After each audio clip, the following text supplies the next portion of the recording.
তথ্য প্রযুক্তির এই সময়ে যখন ছোটোখাটো ঘটনা ছড়িয়ে পড়ে মুহূর্তের মধ্যে সকলের কাছে, কিন্তু চাঁদা না দেওয়ায় ব্যবসায়ী সোহাগের হত্যাকাণ্ডের ঘটনা যেন হুদিশই পাওয়া গেল না দেশসারা গণমাধ্যমের কাভারেজ। 3 দিন পর হঠাৎ নৃশংস হত্যার ভিডিও ভাইরাল হলে নড়েচড়ে বসে প্রশাসন। দল থেকে তাদেরকে বহিষ্কার করা হয়েছে।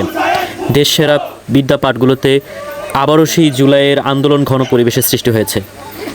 ভোলা সরকারি কলেজের মধ্যরাতেই শিক্ষার্থীরা হত্যাকারীদের বিচারের দাবিতে আন্দোলনে নেমেছে। গত 9 জুলাই ঢাকা মিরপুর হসপিটালের সামনে একদল চাঁদাবাজ চাঁদা চাইতে গিয়ে চাঁদা না দেওয়াতে ওই ব্যক্তিকে নির্মমভাবে খুন করে, এবং তারা খুন করেই থেমে নাই।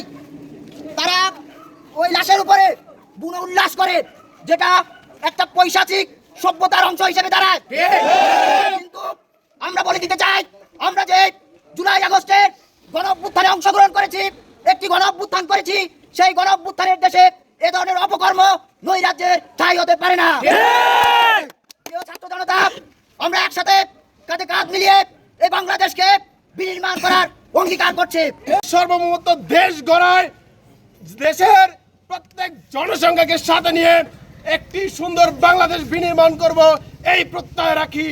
এখানে কোনো চাঁদাবাজ, দুর্নীতিবাজ, দর্শক, কালো টাকার কালোবাজারি এদের ঠাঁই আমরা এই বাংলাদেশে হতে দেব না।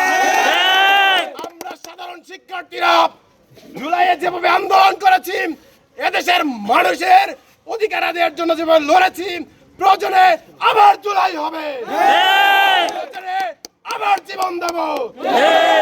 আবার এই মানচিত্র কোন শকুনের হাতে দিব না।